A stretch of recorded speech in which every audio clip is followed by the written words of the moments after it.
Hello and welcome to Business Morning, the show that brings to you all that's making news in the world of business and finance. And today is the last trading day of the week. We'll be getting you a check on how the markets have been performing. Also telling you how global cues are impacting the markets. And after half an hour, we'll be having a special discussion, which Ajay will tell you about. I'm Priyanka Agarwal Chaudhary. बहुत शुक्रिया प्रियंका। और economy today में आज मौका है smart city पर सवाल लेने का। और अगर आपके पास कोई भी सवाल है स्मार्ट सिटी से जुड़ा हुआ तो आप इस प्रोग्राम में हमें भेज सकते हैं। लेकिन अभी बिजनेस मॉर्निंग में दुनिया भर के बाजारों पर निगाह डालने का वक्त है। आइए शुरुआत करते हैं एशियाई बाजारों से।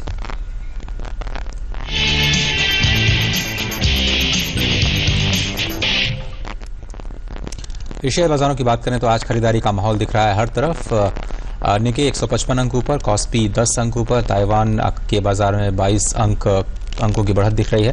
एसजेएक्स निफ्टी में शुरुआती कारोबार में 21 अंकों की बढ़त दिखाई दी। 8,638 के स्तर पर निफ्टी ट्रेड किया गया।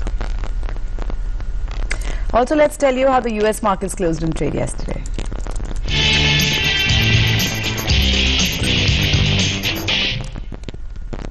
And the US markets also closing in the green. The Dow, S&P 500 as well as the Nasdaq, all three indices up about 0.5% in yesterday's trade. And talking about the pre-opening session where the Sensex and the Nifty are concerned, talking about the Sensex, the pre-opening indicators show a positive trend up about 26 points at 27,886. Let's begin our discussion today. Joining us, stock analyst Mr. P.K. Agarwal. Thank you, sir, for joining us here on Business Morning. So it's the last trading day of the week. Looking at the kind of movement that we've seen in markets not able to hold on to that crucial psychological 28K level, what really are the expectations from today? More consolidation or a little up move after the kind of negativity we saw the last couple of days? I think we are in for some correction for the simple reason that the markets have run up very, very fast for the last 5 months. If you look from March onwards, almost I would say almost a vertical climb. So a certain amount of rest and certain amount of breathing I think is very good for the market. So this is exactly what we are seeing, and so I don't see more upside from here. In my sense is that markets will first correct a little before they resume their upward march. And that correction obviously giving an opportunity for those investors who missed the rally this time around. Oh yes, that will always be the case, because you see, India is in a sweet spot as far as economic growth is concerned. So every time market comes down for whatever reasons will be an opportunity to get into the market. और वो कौन सी वजह हो सकती हैं अंतर्राष्ट्रीय या फिर राष्ट्रीय? जहां डोमेस्टिक में तो जो ट्रिगर्स हैं वो इंटरेस्ट रेट से रिलेटेड हैं। ग्रोथ के आंकड़े जब आते हैं थोड़ा सा निराशा हो जाती है अगर वो अच्छे नहीं होते हैं। तो आईआईपी के कुछ आंकड़े आते हैं, अगर वो अच्छे नहीं होते थोड़ी निराशा हो जाती है। Globally there can be wars, there can be tensions, there can be natural calamities, like floods, and so those are the kind of situations which can bring down markets momentarily or for a short period of time. And so that exactly is an opportunity to get into the market, because that is irrational. It can't stay for long. Agarwal ji, चूंकि आप जो विदेशी निवेशक हमसे भी बात करते रहते हैं, अभी जो लेटेस्ट आपकी बातचीत हुई है उनसे, एनालिसिस जो आपने दी इंडिया की इकोनॉमी के बारे में, ऑब्वियसली क्वेश्चंस करते हैं आपसे, उनका क्या रुख है और किस तरह से वो देख रहे हैं अभी बाजारों को? कोई बहुत ज़्यादा बदलाव नहीं आया है। जहाँ तक इंटरनेशनल इन्वेस्टर्स का सवाल है, वो सबसे ज़्यादा उनको इंटरेस्ट जो है इस वक्त नए आरबीआई गवर्नर कौन आएंगे उसमें थोड़ा सा उनका फोकस है, क्योंकि बहुत ज़्यादा निर्भर करेगा कि किस तरह की पॉलिसीज हम आगे देख सकते हैं। दूसरा उनका इंटरेस्ट ये है कि जीएसटी का जो अब रोल आउट है ऑन द ग्राउंड, बिकॉज हमारे यहाँ सबसे बड़ी प्रॉब्लम ये है, राइटली और रॉन्गली, फॉरेन में परसेप्शन ये है कि हम लोग बहुत अच्छी योजनाएं बनाते हैं, लेकिन जब हम इम्प्लीमेंट करने की बात आती है तो थोड़ा सा हम लोगों के पास स्किल सेट उतना अच्छा नहीं है। ये उनका परसेप्शन है, not necessary that I agree with it, but तो ये दो तीन चीजें हैं जिसपे उनकी निगाह बनी रहेगी कि जीएसटी का रोल आउट कैसे होता है, कितना स्मूथली होता है, और आरबीआई के नए गवर्नर कौन से आते हैं, उनका क्या स्टांस रहता है। हालांकि सरकार ने कहा है कि वो इन्फ्लेशन के टारगेट को 4+-2 रखना चाहेंगे, लेकिन वो किस तरह की नीतियां फॉलो करते हैं, तो वो मुझे लगता है कि वो सब इश्यूज होंगे फॉरेन इन्वेस्टर्स के हिसाब से इंडिया के लिए। और जब वो इस वक्त बात कर रहे हैं भारत में इन्वेस्ट करने की, तो उनका आउटलुक क्या लॉन्ग टर्म का है? क्या एफडीआई इन्वेस्टमेंट में ज्यादा उनका इंटरेस्ट है, या फिर वो स्टॉक मार्केट में आके कुछ पैसा बनाना चाहते हैं भारत की ग्रोथ स्टोरी के साथ? सब तरह के प्लेयर्स हैं। अब इंटरनेशनल मार्केट थोड़ा कॉम्प्लेक्स है, वो इतना स्ट्रेट फॉरवर्ड नहीं जिस तरह से हम सोचते हैं। वहां पे हर तरह के ऑलमोस्ट स्पेशलाइजेशन अगर मैं कहूँ तो ऐसे लोग हैं जो बड़ी कंपनियां हैं वो हमेशा एफडीआई के जरिए से आना चाहती है, उनका शॉर्ट टर्म नजरिया नहीं होता है।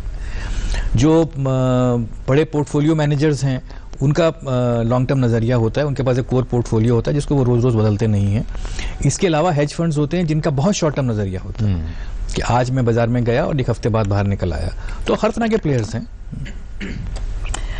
Mr. Agarwal, if you look at the kind of run-up that we've seen in certain stocks or the valuations of certain large caps at this point in time, where the investment opportunities lies in this sort of a falling or a correcting market, so to say?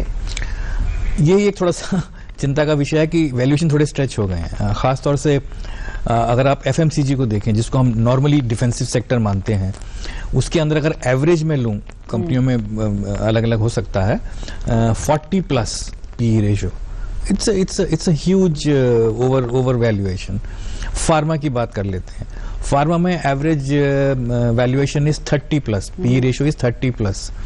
तो ये extended valuations हैं। इसके ऊपर निवेश अगर आप करेंगे तो पॉसिबिलिटीज कम हो जाएंगी, बाजार कितना ही अच्छा क्यों ना करे। तो आपको ऐसे अंडर वैल्यूड एरियाज ढूंढने पड़ेंगे। अब प्रॉब्लम क्या होती है, जो अंडर वैल्यूड एरियाज होते हैं उसमें रिस्क ज्यादा होता है, जैसे बैंकिंग। अब बैंकिंग में, लेकिन अगर हमको ये मालूम है कि बैंकिंग देर सवेर जो है वो अपने रास्ते पे आएगी, क्योंकि उसके बिना अर्थव्यवस्था आगे कर नहीं सकती है, तो वहां पे अगर 10-12 की पी चल रही है एवरेज, तो बाजार के मुकाबले में आप ये कहेंगे कि वो अंडर वैल्यूड सेक्टर है। तो आपको धीरे धीरे ऐसे सेक्टर्स में पोजीशंस लेना चाहिए। और खासतौर से जब हमको मालूम है कि अगर हम पीएसयू सेक्टर के बैंक्स की बात करें, तो जहां पे कंसोलिडेशन जो है वो ऑलमोस्ट फोरगोन कंक्लूजन है एक किस्म से, तो मुझे लगता है कि वहां पे पोजीशंस, तो इस तरह से आपको थोड़ा देखना पड़ेगा कि कहां पे वैल्यूएशन जो है वो आपको हेडरूम दे रहे हैं ऊपर जाने का। So, but that's, like you said, the P of a certain sector. But then when you see an undervalued sector, for example, which you feel could do well, and like you said, the banking sector, which is a backbone of the Indian economy, then how do you get stock specific in that sector, particularly when you know you have large cap stocks, mid cap stocks, and, you know, small cap stocks? Actually we should keep investing as simple as possible. ज्यादा complication करने से भी कोई जरूरी नहीं है कि आपका पोर्टफोलियो अच्छा बन जाए। तो तरीका उसका ये है, जो एक आम निवेशक के लिए कम से कम, खासतौर से वो प्रोफेशनल जो लोग नहीं हैं, कि अगर आपने एक सेक्टर आइडेंटिफाई कर लिया है कि उस सेक्टर के अंदर अंडर वैल्यूएशन है और पॉसिबिलिटी है अगले 1-2 साल के अंदर ग्रोथ आने की, तब आप उस सेक्टर का सबसे दिग्गज स्टॉक, जिसको लीडर ऑफ द पैक बोलते हैं, जिसको वो आप खरीद लीजिए आंख बंद करके। ज्यादा रिसर्च करने की जरूरत नहीं है। अगर आप मिड कैप स्मॉल कैप में जाएंगे तो बहुत ज्यादा रिसर्च की आवश्यकता है, क्योंकि हर मिड कैप बराबर नहीं होता है, और वो आपको सेक्टर में अच्छी परफॉर्मेंस के बावजूद आपको पैसा ना बने और आपका नुकसान भी हो सकता है, ये भी संभव है। लेकिन अगर आप लीडर के साथ हैं और अगर वो सेक्टर ऊपर गया है या जाना है उसको, तो वो जा ही नहीं सकता जब तक कि लीडर उसके साथ नहीं चलेगा। तो उसमें हो सकता है भले आपको 1-2% कम प्रॉफिट मिले, लेकिन उसकी जो संभावनाएं हैं वो कहीं ज्यादा बढ़ जाएंगी। और इन टर्म्स ऑफ रिटर्न, अगर 1 साल की बात करें और एक अच्छा पोर्टफोलियो बनाएं, तो आपके हिसाब से कितना एक रेस्पेक्टेबल रिटर्न होना चाहिए किसी निवेशक के लिए? मेरे हिसाब से 20% तो कम से कम होना चाहिए, otherwise it's not worth staying in the market. Because markets, equity markets को अगर हम रिस्क मानते हैं, देखिए जो कैलकुलेशन थ्योरेटिकल और पोर्टफोलियो के हिसाब से करते हैं, उसमें ये होता है कि risk free rate of return plus risk premium, क्योंकि जब भी आप कोई रिस्की इन्वेस्टमेंट ले रहे हैं तो उसके अंदर आपको उसका कुछ लाभ होना चाहिए, otherwise where is the need. तो risk free rate of investment अगर आप 1 साल की बैंक एफडी लेते हैं, विच इज अबाउट से 7.5-8%, और 10-12% का हम लोग जनरली रिस्क प्रीमियम मानते हैं इक्विटी बाजार का, तो इसलिए मेरा अनुमान है कि 20% के आसपास एक रिटर्न, एक रीजनेबल अच्छा रिटर्न माना जाएगा। Also, Mr. Agarwal, we've seen that most investors, when they get into the stock market, and if you look at a long-term approach, most of them think about getting into the market for between 3 to 5 years, and then they kind of forget about that stock. But how important is it really to go and assess your portfolio from time to time, even if you have a time horizon, and indulge in profit booking? Oh, it's very important. It's very important. Markets are very dynamic. आप जब भी कोई निर्णय ले रहे हैं तो वो आज की परिस्थितियों को देख के ले रहे हैं, परिस्थितियां बदल सकती हैं, तो constant valuation is very necessary. But इसका मतलब ये भी नहीं है कि आप हर मिनट चेक करना शुरू कर दें, because that's also not really good. अगर आप लंबी अवधि के निवेशक हैं, if you are medium to long term player, then to my mind a quarterly review is more than sufficient, because fundamentals of economy and fundamentals of companies do not change overnight. Trading positions can change, trading situation can change, but their basic fundamentals and the long-term fund manager's view will not change overnight. So, for example, Infosys. If today Infosys announces a very disappointing result 1 quarter, I'm just giving an example. All fund managers will not sell Infosys from their portfolio overnight. They will not. they would watch what is the reason, what happened, will it come back the next quarter, and then only they will review whether they should sell it or not. So therefore, if you're a medium to long term investor, I think a quarterly review is more than sufficient. And how much of an SIP you should do in terms of, should you be going into the market and picking up those stocks when you see that the stock market is falling and you can you pick up good valuations, or an SIP is a better method to kind of get into the stock market for, you know, investors who are not, like you said, maybe not professionals and not so savvy? If you do not have time to track the markets on a day-to-day basis, then the best method is SIP, for the simple reason then you average out your price over a period of time. So I think, and for most of the average investors, my sense is that they would not either have the time or the inclination to track the market on a regular basis. So I think SIP is a very good route. थोड़ा सा break लेते हैं. Break के बाद हम जब वापस आएंगे तो बाजार कैसे खुले आपको बताएंगे. साथ ही साथ ये बहुत इंटरेस्टिंग जो चर्चा बाजार पे चल रही है फाइनेंशियल लिटरेसी के हिसाब से काफी अहम है. एक छोटा सा ब्रेक, कहीं मत जाइए, देखते रहिए बिजनेस मॉर्निंग. गुलामी की बेड़ियों को तोड़कर देश के लिए मर मिटने का जज्बा, आजाद भारत का सपना आंखों में लिए, संघर्ष और बलिदान की दास्तान. आजादी 70 साल, याद करो कुर्बानी. 1 से 23 अगस्त लगातार कवरेज सिर्फ डीडी न्यूज पर. याद करो कुर्बानी के प्रस्तुतकर्ता पतंजलि अपनाएं, देश को आर्थिक आजादी दिलाएं, और मुथूट फाइनेंस, हम भारत का सबसे बढ़िया गोल्ड लोन देते हैं. रियो की गलियों से हर खेल, हर खिलाड़ी की खबर. जोश और जुनून के बीच किसके हाथ लगेगी बाजी. देखिए ब्राजील के रियो डी जेनेरो से डीडी न्यूज की लाइव रिपोर्ट और ओलंपिक्स की महा कवरेज. रियो 2016 लगातार कवरेज सिर्फ डीडी न्यूज पर. स्वागत है आपका. आप देख रहे हैं बिजनेस मॉर्निंग और अब वक्त हो चला है अर्थ जगत की जो दूसरी बड़ी खबरें हैं उन पर निगाह डालने का. आइए आपको दिखाते हैं आज की टॉप लाइन्स. सरकार ने जारी किया सागरमाला प्रोजेक्ट का ब्यौरा, जनता से मांगी राय. बंदरगाहों के जरिए देश के विकास की नई परियोजनाओं पर हो सकता है अब काम जारी. कोस्टल इकोनॉमिक जोन बनाने का भी है प्रस्ताव. 31 अगस्त तक आप भेज सकते हैं मंत्रालय को अपनी राय.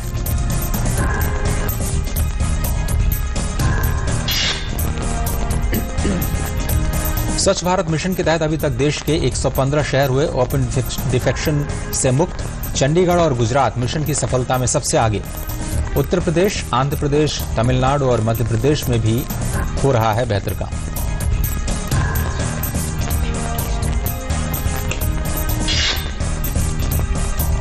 नॉर्थ ईस्ट में सड़कों और दूरसंचार व्यवस्था पर हो रहा है भारी निवेश. 4000 किलोमीटर से ज्यादा की दूरी वाली 200 सड़क परियोजनाओं पर काम जारी. दूरसंचार सेवाओं पर होंगे 5000 करोड़ रुपए खर्च.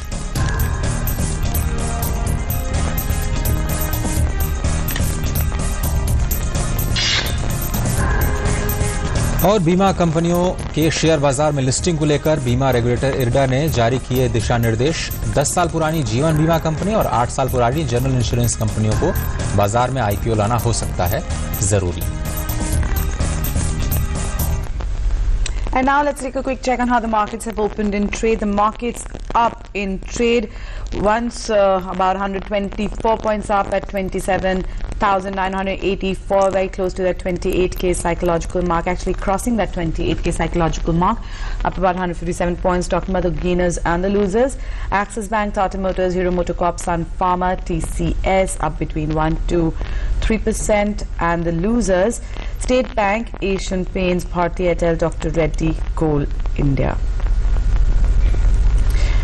All right, Mr. Agarwal, looking at the kind of news flow that is there in the markets, actually, you know, above the 28k level, because it's also going to be a long weekend and, you know, truncated week for next week for the markets. But, you know, continuing with a little more of that literacy aspect that we've been following since the beginning of the discussion, how much of your how much part of your earnings should actually be invested in the stock market? Like, you know, if you're earning 50,000 rupees a month, how much of it should be invested in the stock markets, and how much should you be saving in other instruments?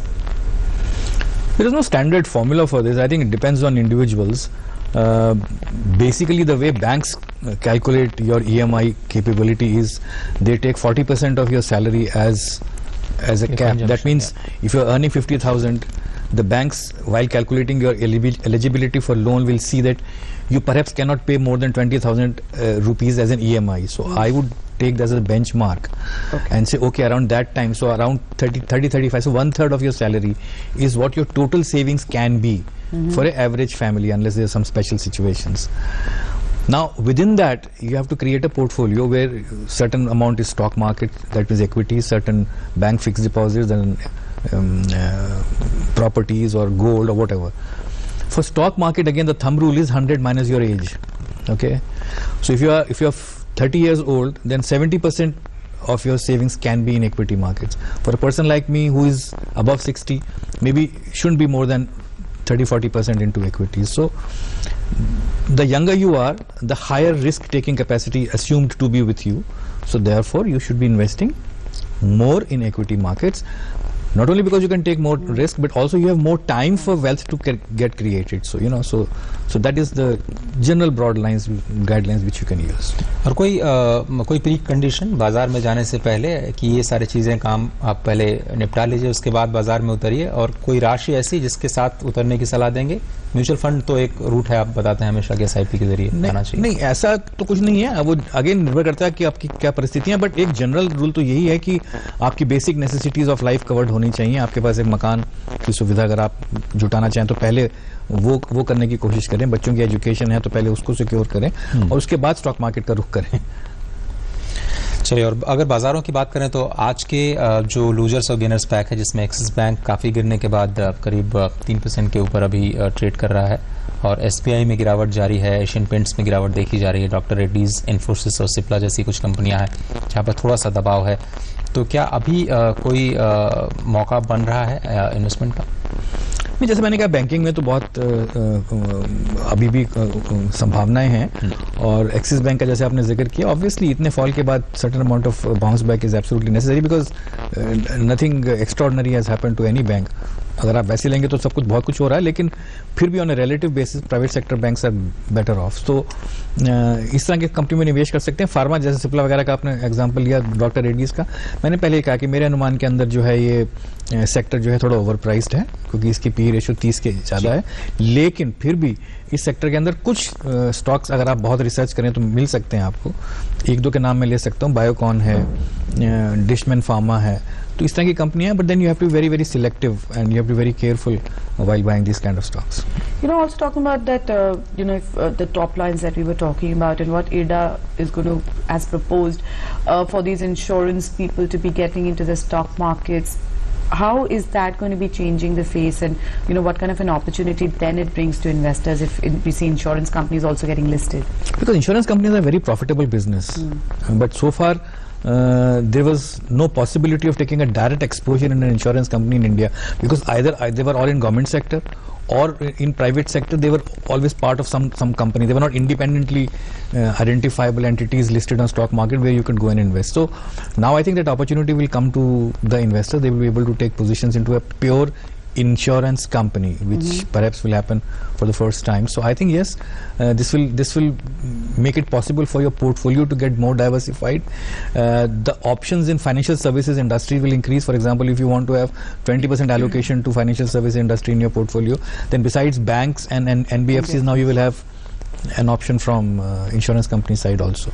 What are the other sectors did you think need more representation where the stock markets are concerned? Is needed? Yes. Oh, I think the biggest mismatch is between services and stock markets. 80% companies listed are from manufacturing, and manufacturing is now only 20% of our economy. 55-56% is services. Hardly any good company from services sector listed in the stock markets. Agriculture, grossly underrepresented on stock markets. If monsoon is good, and I want to, and I believe that agriculture production will increase, how do I play stock markets? No, I can't. I'll have to go indirectly.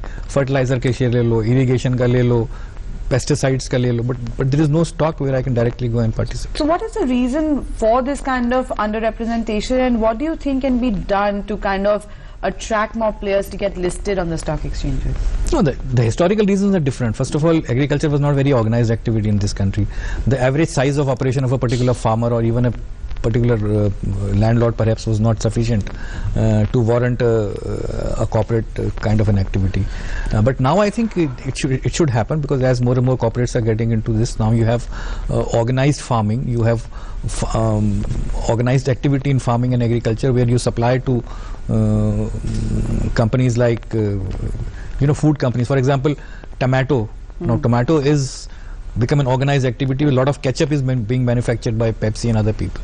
So it gradually is happening. So hopefully these companies will someday decide. Now Pepsi, Kisan, Hindustan Liver, they all have captive farms who only grow tomatoes for them, for example. Okay, there are some captive places which only grow oranges, for example, for our oranges for a particular company. Maybe hopefully someday, when the size becomes substantial, then these companies might decide to list them as a separate entity or separate company. Let's hope that. Okay.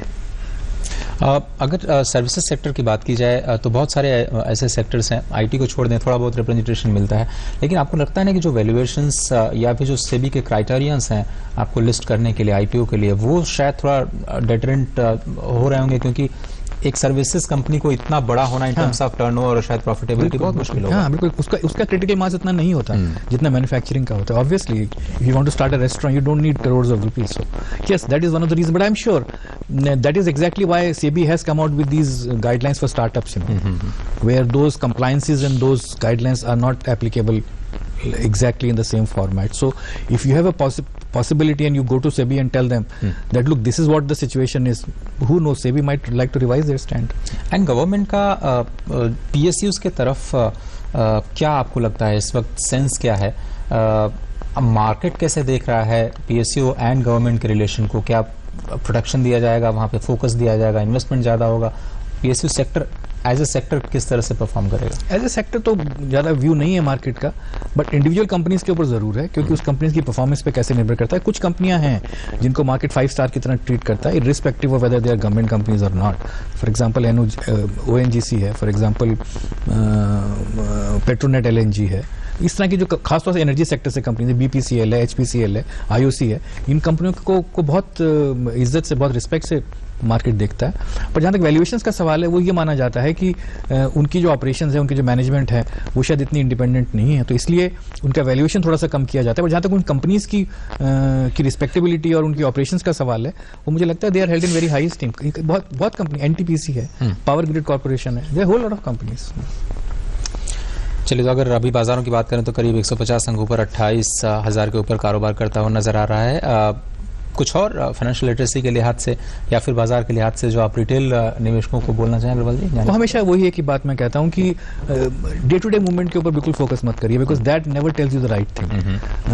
वो उसके बहुत सारे कारण होते हैं, इसका समय नहीं बताने का, लेकिन आप एक ठंडे दिमाग से, ठंडे मन से बैठ के एक अच्छा पोर्टफोलियो थियोरेटिकली डिजाइन कीजिए और फिर बाजार की स्थिति को देखते हुए as close to as that possible बनाने की कोशिश। फॉर एग्जाम्पल, आपने 5 स्टॉक चुने, जो आपको 100 शेयर खरीदने हैं, 5 स्टॉक्स ABCDE जी। अब थ्योरेटिकली आपने बना लिया, कोई जरूरी नहीं बाजार आपको हर दिन मौका देगा, लेकिन जिस दिन मौका दे उस दिन कोशिश कीजिए कि उसके एज क्लोज एज पॉसिबल आप निवेश कर पाए, ताकि क्लोज टू आइडियल पोर्टफोलियो आपका बन सके। Any disclosure mister Agarwal? I don't know if you discuss any specific stocks. If I have, I don't own any of these personally. All right, sir. We'll have to leave it there. But thank you so much for joining us on Business Morning today. तो एक छोटा सा break लेते हैं। Break के बाद हम वापस आएंगे तो हमारा खास सेगमेंट इकोनॉमी टुडे, और चर्चा आज है स्मार्ट सिटी पर। लेंगे आपके सवाल, कहीं मत जाइए, देखते रहिए खास कार्यक्रम बिजनेस मॉर्निंग। गुलामी की बेड़ियों को तोड़कर देश के लिए मर मिटने का जज्बा, आजाद भारत का सपना आंखों में लिए, संघर्ष और बलिदान की दास्तान। आजादी 70 साल, याद करो कुर्बानी, 1 से 23 अगस्त लगातार कवरेज सिर्फ डीडी न्यूज पर। याद करो कुर्बानी के प्रस्तुतकर्ता पतंजलि अपनाएं, देश को आर्थिक आजादी दिलाएं और मुथूट फाइनेंस, हम भारत का सबसे बढ़िया गोल्ड लोन देते हैं। रियो की गलियों से हर खेल, हर खिलाड़ी की खबर, जोश और जुनून के बीच किसके हाथ लगेगी बाजी। देखिए ब्राजील के रियो डी जेनेरो से डीडी न्यूज की लाइव रिपोर्ट और ओलंपिक्स की महा कवरेज। रियो 2016 लगातार कवरेज सिर्फ डीडी न्यूज पर।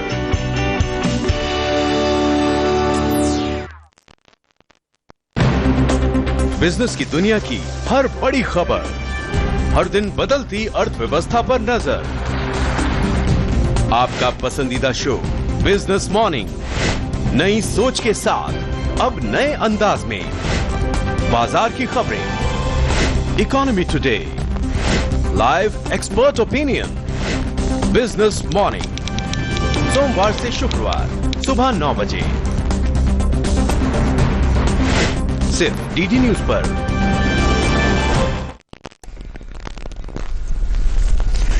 Welcome back. You're watching Business Morning, and this is our next segment, Economy Today, where we'll be talking about smart cities. And really, what does a smart city really mean? A smart city varies. The definition can vary. So the conceptualization can vary from city to city, depending on the need of that city.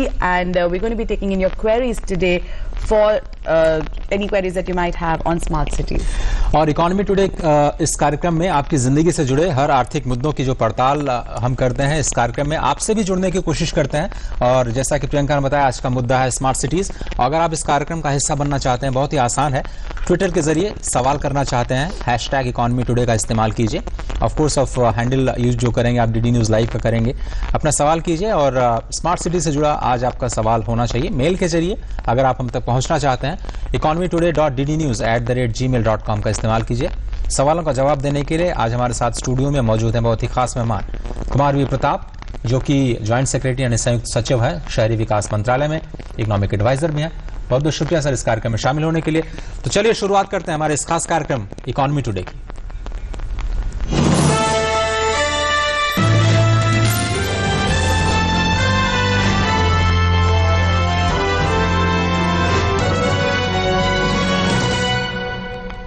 और केंद्र सरकार ने शहरों के समुचित विकास के लिए smart city योजना की शुरुआत कर दी है। इससे शहरों की सूरत बदलेगी, साथ ही लोगों के लिए सभी जरूरत की चीजें उम्मीद की जा रही है कि आसानी से उपलब्ध होंगी। स्मार्ट सिटी योजना में शहर का विकास कैसा हो, इसका फैसला शहर के निवासियों और शहर के नेतृत्व को ही करना है। पेश है रिपोर्ट।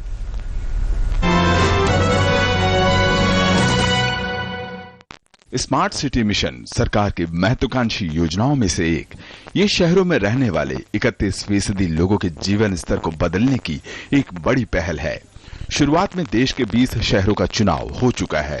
लोगों के लिए ये शहर किसी सपने सरीखे होंगे। तकनीक की मदद से ये शहर सुरक्षित होंगे। वहीं डिजिटल सिस्टम से जुड़े नागरिक अपनी परेशानी और दिक्कतों के लिए दर बदर नहीं भटकेंगे। स्मार्ट सिटी में होगा वर्ल्ड क्लास ट्रांसपोर्ट सिस्टम, 24 घंटे बिजली पानी की सप्लाई, सरकारी कामों के लिए single window system, smart education की सुविधाएं, स्वच्छ और टिकाऊ पर्यावरण और समावेशी विकास का जो सभी को बराबरी का मौका देगी। मेरी स्मार्ट की कल्पना बड़ी सिंपल है जी। लोगों को पीने का पानी सफिशिएंट मिले। सोसाइटी के पहले वाले मकान को तो मिले और आखिर वाले मकान को न मिले, ऐसा नहीं होना चाहिए।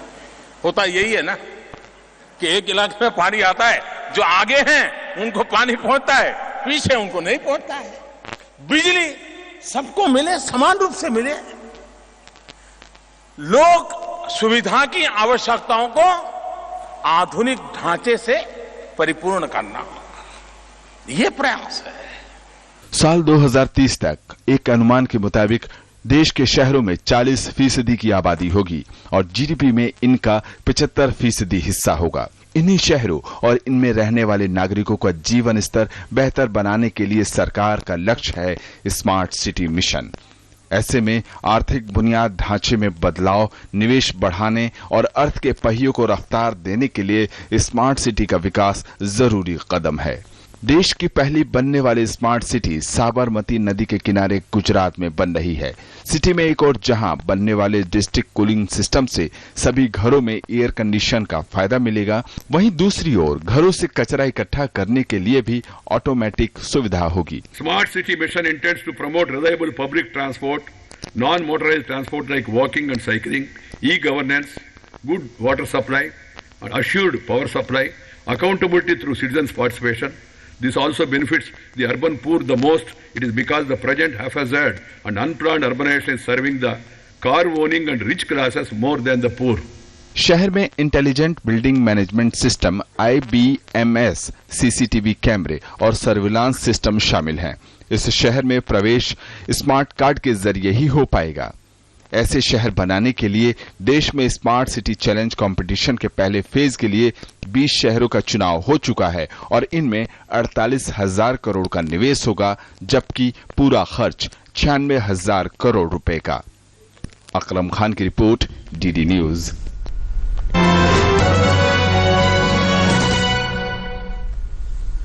तो चलिए इस कार्यक्रम की शुरुआत करते हैं और हमारे साथ मिस्टर प्रताप जुड़े हुए हैं। सर, पहला सवाल तो यही कि ये जो पूरी परियोजना है, करंट स्टेटस है क्या, और क्या ये वाकई अब मिशन मोड में हम शुरू करने की शुरुआत जो है वो कर चुके हैं? हाँ, देखिए, प्रधानमंत्री जी ने इसका इनॉग्रेट किया था जून 25, 2015 को। करीब 1 साल हो गया है। 33 शहर जो हैं स्मार्ट सिटी में डेवलप करने का गवर्नमेंट का निर्णय है। इस महीने शायद 27 और होंगे उसमें। अच्छा। तो इस साल 60 शहर स्मार्ट सिटी में डेवलप होंगे। भारत सरकार उसमें 500 करोड़ प्रति शहर, 100 करोड़ प्रति वर्ष प्रति शहर, इस हिसाब से देगी। 50,000 करोड़ का भारत सरकार का है। अच्छा। और काफी योजनाएं, प्रोजेक्ट्स बनाए हैं स्मार्ट सिटीज ने, जो कि जिस पे काम हो रहा है। Okay, Mr. Pratap, looking at the whole thought process behind having these smart cities, how important is it really, and particularly when we're talking about the kind of migration levels that we see currently, and everybody wanting to move to the metros. So how important is it from that aspect to stop that migration, to provide people the basic amenities, not just the basic amenities, but a better quality of lifestyle in those cities itself?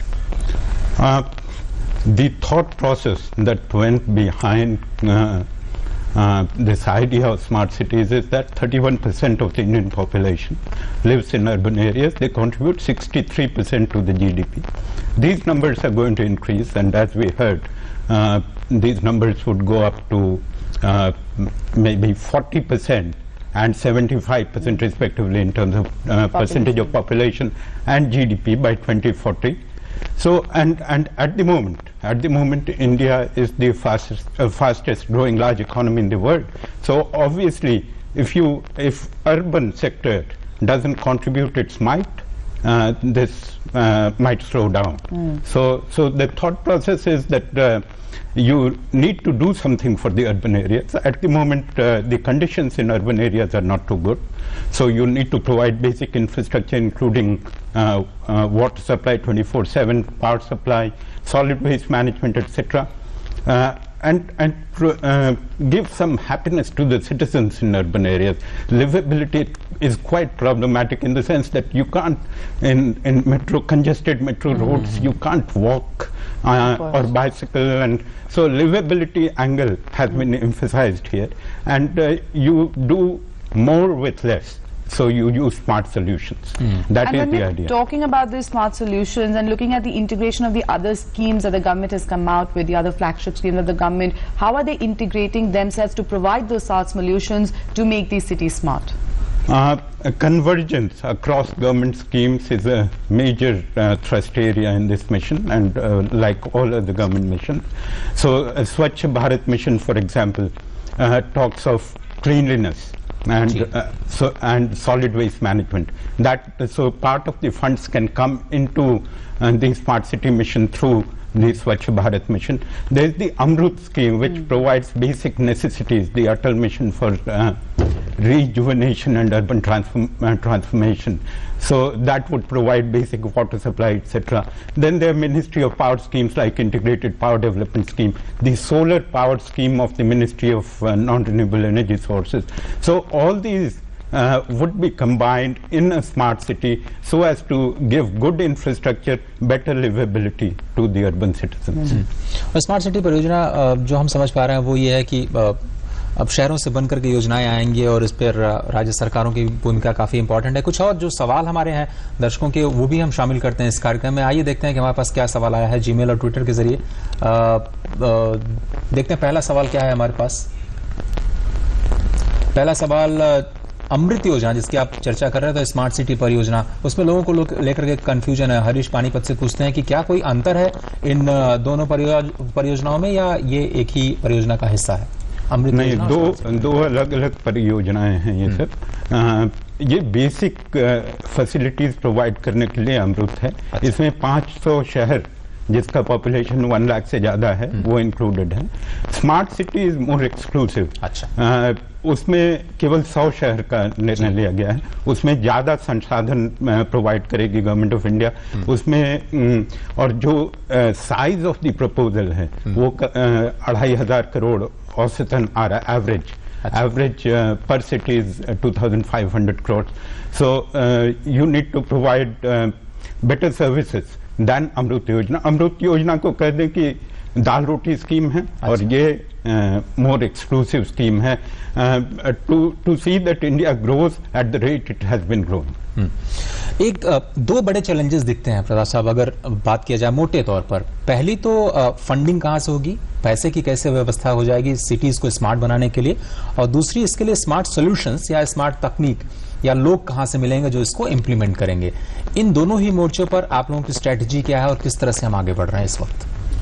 हाँ, जैसे मैंने कहा कि हर एक smart city का जो proposal भेजते हैं, पहले जो कॉम्पिटिटिव प्रोसेस है उसमें प्रपोजल भेजते हैं, और ये देखा गया है जो 33 शहर हुए हैं कि उसमें 2500 crore average size of the smart city proposal. अच्छा। इसमें से 1000 करोड़ 500 करोड़ केंद्र सरकार से और 500 करोड़ स्टेट गवर्नमेंट से आएंगे from governmental sources.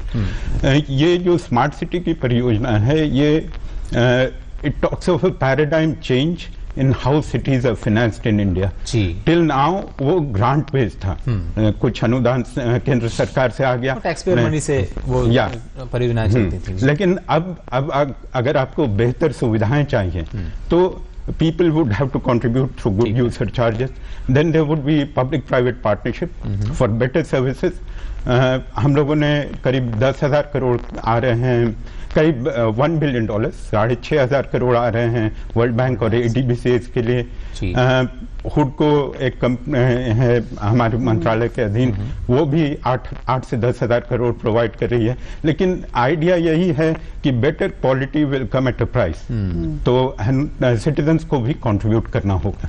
And Mr. Pratap, just taking it forward from what Ajay said and the challenges that he talked about, but what are the other challenges that can be seen in terms of when you're talking about changing the whole planning of a city and the way cities have been planned right now? So what are going to be the big challenges that everybody is going to be facing to bring about solutions to those? One of the biggest challenges would be the acceptance of the smart city concept as it is. There are only parts of these cities which are being developed into smart cities, because the need for resources is such that we cannot go whole hog and cover the entire city. So it has to be in stages. So obviously people who were left out in the first stage, there would be some sort of but the hope is that once the smart city gets established and gets proven as a successful mission, then it would be replicated to the other areas of the city and to other cities in the country. So that would be one of the important challenges. Financing would be another important challenge, and urban infrastructure projects by their very nature are not too bankable. जैसे पानी का, the amount of the urban local bodies gets only about 10 to 20% of the operation and maintenance expenses, leave alone the capital costs of providing this water. Now, all households in urban areas, most of the households have RO systems. The idea is that the quality of water from public sources, public water supply, would improve to the extent that there would be no need for such a system. But again, that means people would have to pay for it. Similarly, but like that's a change of thought. If you're having an RO in your home and if you don't buy that, and if you're getting potable drinking water, so it's just like you said, maybe creating more acceptance and more awareness. You know, another of our viewers has written into us and asked a question. Let's take in that question and see what they want to know about this whole smart city mission. The question that's coming up now on your screens: what are the benefits of a smart city? Does this make life simpler for public or difficult? Does a smart city make life more expensive for the citizen? But I think we pretty much answered that, but maybe just to add on to that. The idea is that every dweller, every citizen should have access to basic necessities, water, good garbage disposal, 24/7 water power supply. All these are basic amenities that should be available to all Indians. So not much has been done for the urban areas. Smart city is one of the missions that is trying to do that. So the thing is that with smart solutions, with the click of a button, you can pay your, you can get your building plans passed. Or so the idea is to make life simpler.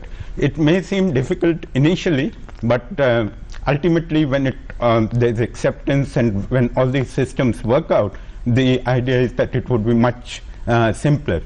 On the second aspect, on the expensive, whether it would be more expensive, people would have to realize that good quality comes at a price.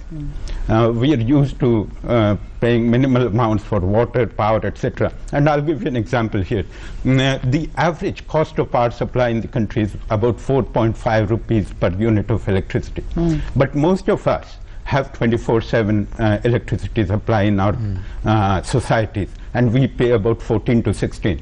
This difference between 4.5 to 16 is good enough to settle the price at 8 or 9, for example, for 24/7 water power supply.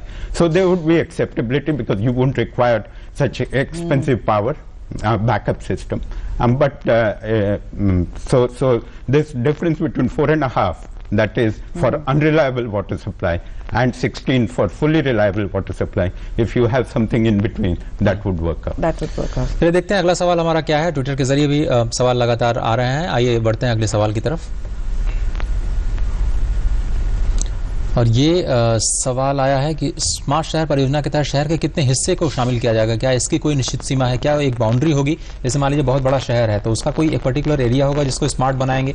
एक दूसरा भी सवाल है कि बारिश का पानी जो मैं जितना पढ़ पाया, कई शहरों की समस्या है बारिश में. देखना क्या स्मार्ट सिटी परियोजना में इस तरह की परेशानी का भी कोई हल करने का प्रस्ताव है?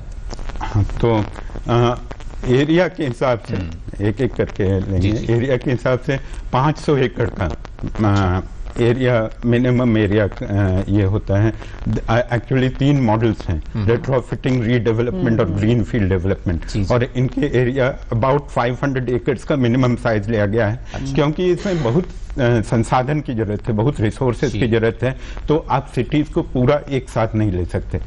यही आइडिया है कि उसमें अगर सक्सेसफुल हो जाए तो इसको रेप्लिकेट कीजिए other areas in the city and other cities in the country which are not part of the smart city mission right now. ठीक है. पानी जो बरसात सडनली वर्षा होती है और जमा हो जाता है, ये एक लॉन्ग टर्म प्रॉब्लम है.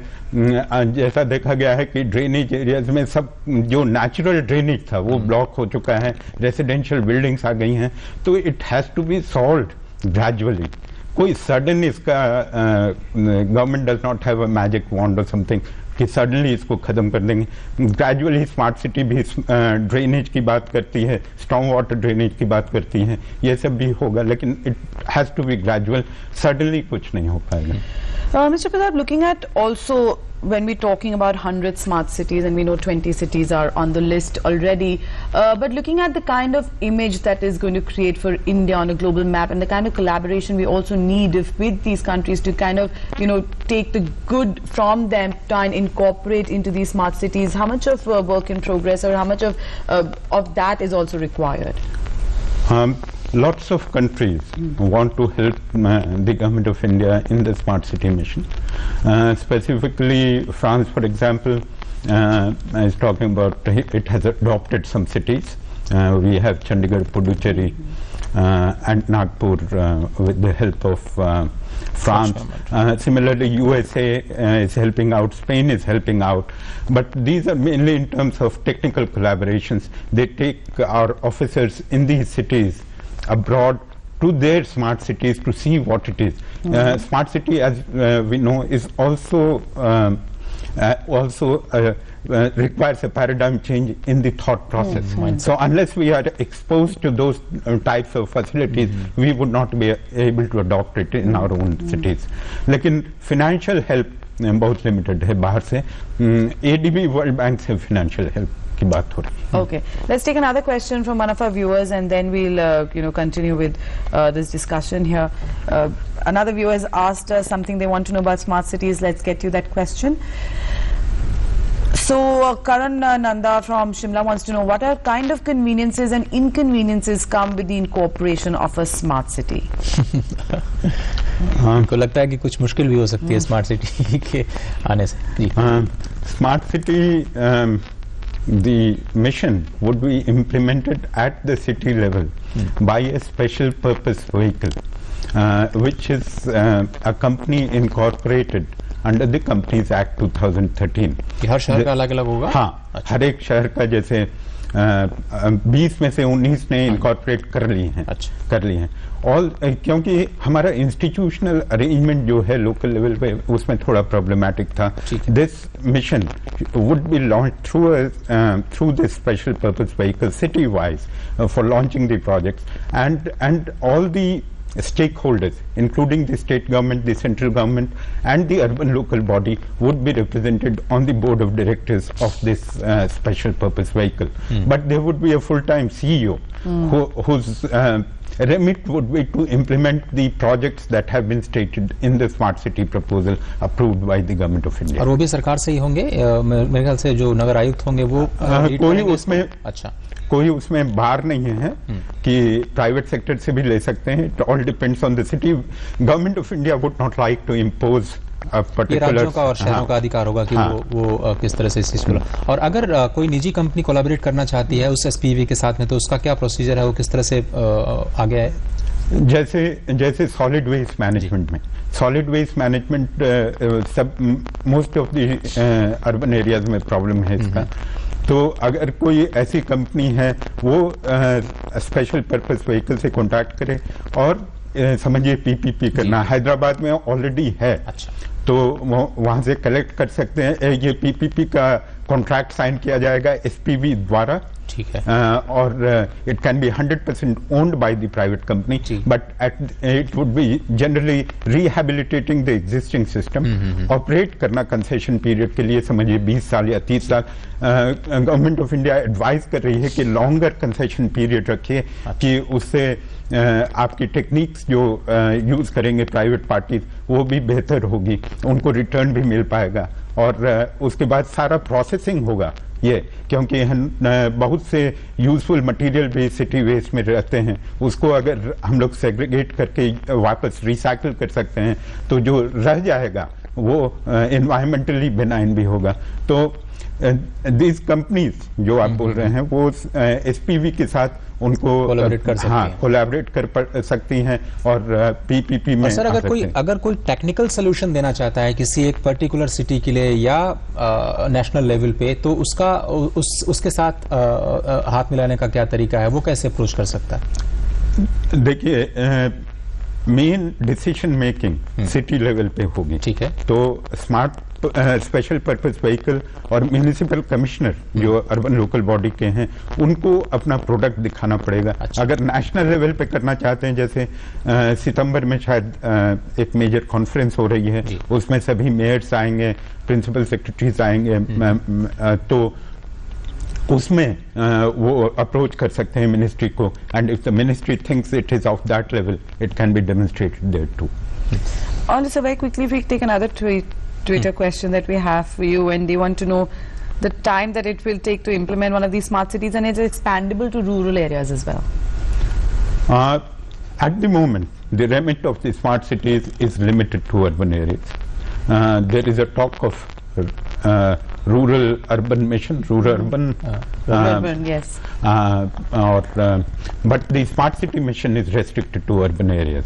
And another tweet that we have: in India, majority of people use road transport, but how can a city be smart in other respects without smart roads, maybe?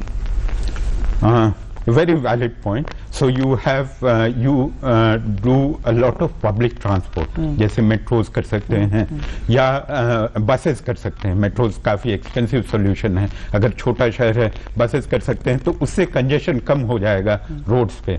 Road के development के लिए if you pass on some of your responsibilities to PPP arrangements, you would save resources which can be diverted to better maintenance of existing roads. Cities can also talk of new roads, but it is again the remit of the cities to do that. तो कुमार वीर प्रसाद जी, बहुत बहुत शुक्रिया. वक्त हमारे पास इतना ही है, लेकिन अगर आपकी तरफ से भी कोई भी सुझाव है जो हम अपने दर्शकों तक पहुंचा पाए तो आपका भी बहुत बहुत स्वागत है इस प्रोग्राम के जरिए. और आपने सवाल लिए और उनका जवाब दिया एक्सटेम्पोर, बहुत बहुत स्वागत. तो फिलहाल आज के इस कार्यक्रम में सिर्फ इतना ही. अगले हफ्ते इकोनॉमी टुडे में कुछ नए विषयों के साथ हम आपके साथ फिर से हाजिर होंगे, लेकिन आपको ट्रैक करना पड़ेगा इस प्रोग्राम को, क्योंकि आप देख रहे होंगे कि इस प्रोग्राम में हम विषय रोज बदल रहे हैं. रोज आपसे कह रहे हैं कि आप सवाल कीजिए, तो शायद आपको लाइव आना होगा.